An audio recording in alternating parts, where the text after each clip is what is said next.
Լոռու մարզի բազմաթիվ համայնքներում առաջընթացն ու փոփոխությունները կապում են Կարապետյանների անվան հետ։ Տաշիրի տարածաշրջանում կառուցված եւ հիմնովին նորոգված համայնքային եւ միջհամայնքային ճանապարհներ օրինակ են եղել ոչ միայն գյուղերի, այլև Հայաստանի մի շարք խոշոր քաղաքների համար։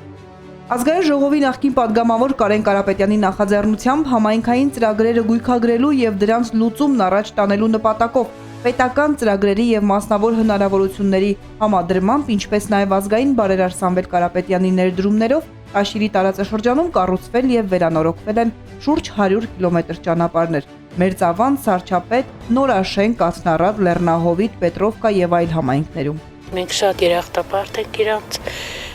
շատ շնորհալի մարդիկ են, թող այդպիսիները լինեն, շատ լինեն օգուտ հասարակության։ Ճանապարհը կառուցել է մարդը, սաղ տենում եք ասֆալտապատացիր ու գյուղն առաջ խոսեն չէր։ Կարապետյանների հիմնական նպատակը համայնքը հարմարավետ դարձնելն է, որպեսզի գյուղացին ստիպված չլինի դժվարությունների պատճառով լքել իր գյուղը։ Նա այն մարդն է, որոնք ծնվում են 100 տարին մեկ։ Դա պարզ է ձեզ։ Մենք հպարտ ենք,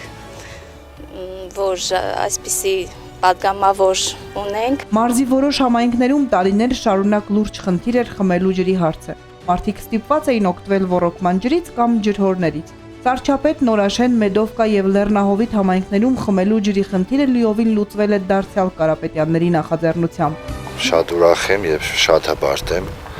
որ ունեն Կարեն Կարապետյանի նման մարդ, աշխարհով մեկ ճանաչված, բարի հոգի, կամեցող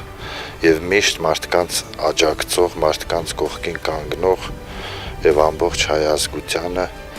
օգնող դժվար պահերին։ Առանց մեր միջամտության, այսինքն ոչ թե կնում են խնդրում,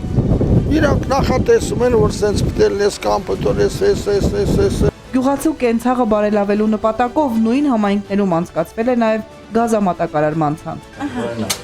Մերնին, դալը գազ։ Դեր գազ։ Բարմին, տակարին, ճաշեք եկում, հաց եք տխում գազի վրեն, ամեն ինչ։ Նրանց իրականացրած ծրագրերը միտված են եղել ոչ թե ժամանակավոր օգնությանը, այլև գյուղի կայուն զարգացմանը։